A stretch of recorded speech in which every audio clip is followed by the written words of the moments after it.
फाउंडेशनની મુદ્દાની ચર્ચા સિરીઝમાં આપ સૌનું સ્વાગત છે। મુદ્દાની ચર્ચા સિરીઝમાં આપણે વર્તમાન પ્રવાહમાં ચાલી રહેલા મુદ્દાઓને પ્રિલિમ અને મેઇન્સ એક્ઝામના પર્સપેક્ટિવ આપણે ચર્ચા કરીએ છીએ, જે વિદ્યાર્થીઓને પ્રત્યક્ષ અને પરોક્ષ રીતે પ્રિલિમ અને મેઇન્સ એક્ઝામમાં ઉપયોગી સાબિત થાય છે। મુદ્દાની ચર્ચા સિરીઝમાં આજે આપણો સબ્જેક્ટ છે ઘડિયાળ વિશેની માહિતી મેળવવી। વર્તમાન પ્રવાહમાં હોવાનું મુખ્ય કારણ કે લોકડાઉન વચ્ચે ઘાઘરા નદીમાં 40 ઘડિયાળો છૂટા મૂકવામાં આવ્યા અને ઘડિયાળ ગવિયાલ અથવા તો માછલી ખાઉ મગર તરીકે પણ ઓળખવામાં આવે છે।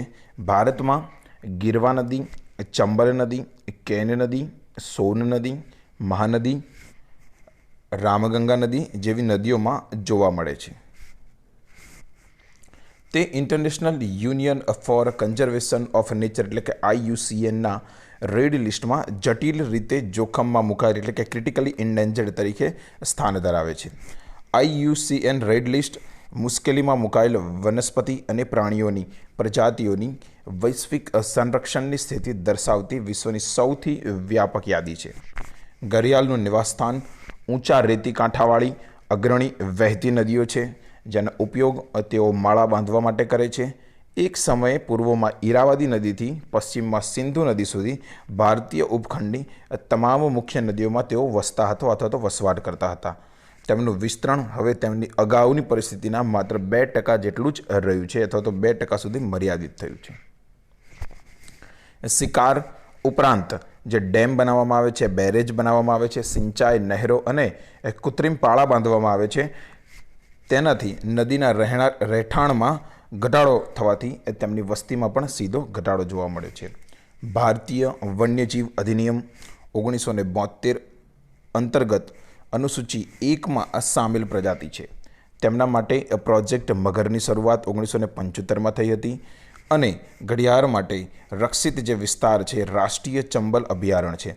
સામાન્ય રીતે મગર અને ઘડિયાળની અંદર આપણે ડિફરન્સ કરી શકતા નથી, પરંતુ બંને પ્રજાતિઓ અલગ છે। જે મગર જે છે એનું મોઢું અને ઘડિયાળનું મોઢું બંને એકબીજાથી અલગ છે અને ઘડિયાળનું મોઢું વધારે લાંબુ હોય છે, માટે એ મગરથી અલગ થઈ જાય છે। ભારતીય વન્યજીવ અધિનિયમ 1972 અંતર્ગત અનુસૂચિ 1ની વાત કરીએ તો તે જોખમમાં મુકાયેલ પ્રજાતિઓને આવરી લે છે। આ પ્રજાતિઓને સખત રક્ષણની જરૂર હોવાથી આ કાયદાના ઉલ્લંઘન માટે કડક દંડની જોગવાઈ આ અનુસૂચિ હેઠળ દર્શાવેલ પ્રજાતિઓ માટે કરવામાં આવે છે।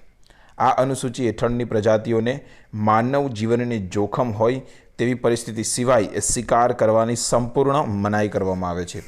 આ સૂચિમાં દર્શાવેલ પ્રજાતિઓને સંપૂર્ણ સુરક્ષા આપવામાં આવી છે।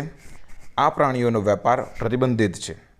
ઉદાહરણ તરીકે વાઘ, Himalayan brown range, blue whale, common dolphin, ચિત્તા, ક્લાઉડ ચિત્તા, હોર્નબિલ્સ, ઇન્ડિયન ગેઝેલ વગેરે જેવા પ્રાણીઓ અને પંખીઓ અને પક્ષીઓને આ રીતે વન્ય પ્રાણીજીવ અધિનિયમ 1972 અંતર્ગત અનુસૂચિ 1 મુજબ સંરક્ષણ પ્રાપ્ત છે। અનુસૂચિ 1 મુજબ સંરક્ષણ પ્રાપ્ત જે પ્રાણીઓ જે છે અથવા પ્રજાતિઓનો જો શિકાર કરવામાં આવે તો કડક સજાની જોગવાઈ હોય છે।